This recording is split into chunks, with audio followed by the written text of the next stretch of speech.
ہاں جی اگلا سوال کریں جی. اچھا جی علی بھائی، دوسرا سوال جو ہے، اگلا سوال وہ بیسیکلی کلمے سے ریلیٹڈ ہے. جیسے ہمیں پتہ ہے کہ ہمارا کلمہ تو ہے لا الہ الا اللہ محمد الرسول اللہ. اچھا اس پہ جو ہے مجھے یہ بتائیں کہ شیعوں پہ بیسیکلی اب یہ بھی کنفرم کریں کہ یہ ان پہ ایک بیسیکلی الزام ہے یا وہ ہے کہ انہوں نے کلمے میں اضافہ کیا ہے. ایک تو سب سے پہلے کیا ہے کہ بات صحیح ہے، دوسرا یہ کہ کیا انہوں نے کیا اضافہ کیا ہے، ایک تو یہ ہو گیا.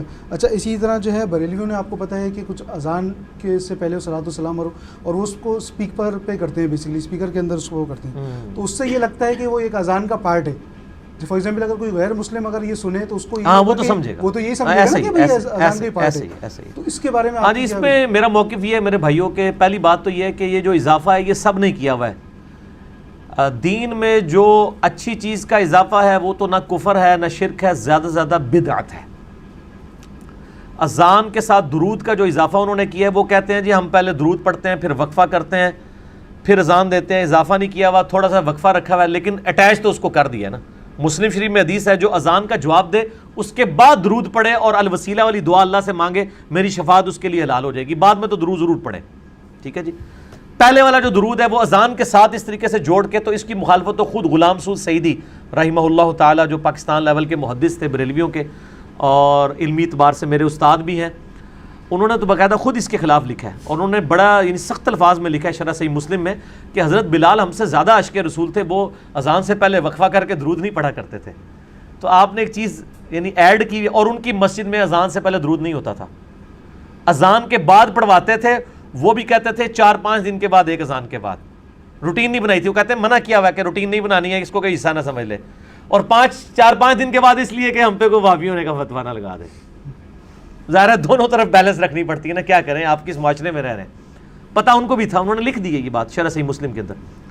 تو اسی طریقے سے جو کلمہ ہے، کلمہ تو شیعہ سنی کا ایک ہی ہے، اشہد ان لا الہ الا اللہ وحدہ لا شریک لہ واشہد ان محمدا عبدہ ورسولہ، یا اشہد ان لا الہ الا اللہ واشہد ان محمدا عبدہ ورسولہ، یا لا الہ الا اللہ محمد رسول اللہ. 6 کلموں کے اوپر بھی میرا کلپ ہے، 4 کلمے ثابت ہیں پہلے اذکار کے طور پہ. تو آپ لکھ دیں 6 کلموں کا ثبوت انجینئر محمد علی مرزا، تو نکل آئے گا وہ کلپ. باقی جو شہادت ثلاثہ اسے کہتے ہیں، تیسری شہادت، یعنی اشہد ان علی ولی اللہ، کہ ہم گواہی دیتے ہیں کہ علی جو ہیں وہ اللہ کے ولی ہیں. ہمیں اس جملے سے تو کوئی اختلاف نہیں ہے. میں بھی گواہی دیتا ہوں کہ علی بھی اللہ کے ولی ہیں، ابو بکر بھی اللہ کے ولی ہیں، عمر بھی اللہ کے ولی ہیں، عثمان بھی اللہ کے ولی ہیں رضی اللہ عنہم اجمعین وعلیہم السلام اجمعین. لیکن اس کو کلمے کے ساتھ ایڈ کر دینا یہ بدعت ہے، اور یہ خود شیعہ علماء نے اس پہ بدعت کا فتویٰ لگایا ہوا ہے. اسی لیے شیعہ اب تک جو نماز پڑھ رہے ہیں نا، اللہ کے فضل سے نماز میں شہادت ثلاثہ کوئی نہیں ہے. نماز میں وہ محمد عبدہ رسول پہ رک جاتے ہیں. جب بھی کوئی شیعہ ملے اس کو کوئی نماز بتاؤ، اپنی کتابوں سے دکھاؤ، اور خود کیا پڑھتے ہو، اس میں علی ولی اللہ کیوں نہیں پڑھتے ہو. اذان میں تو ایڈیشن کر لی، وہ تو اہل سنت میں بھی بریلویوں نے درود شریف کے حوالے سے ایک وہ ایڈیشن والا معاملہ کر دیا. اور اس طریقے سے دیوبند اہل حدیث نے بھی ایڈیشن کی ہوئی ہے، وہ بھی جمعے کے خطبوں میں خلفائے راشدین کے نام لیتے ہیں. تو نبی علیہ السلام نے تو نہیں 4 خلفاء کے نام لیے، آپ نے کیوں لینے تھے، وہ تو بعد میں منع ہے.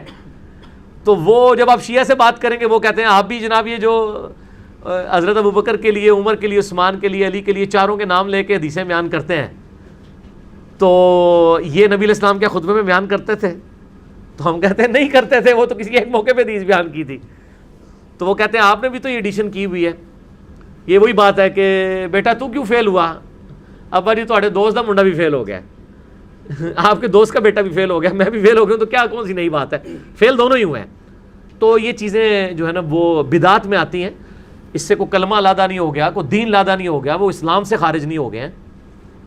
ورنہ تو میں نے آپ کو بتایا وہ تو علی ولی اللہ کہہ رہے ہیں، اگر وہ علی رسول اللہ کہہ دیں تو ٹھیک ہے، آپ دین سے نکال دیں.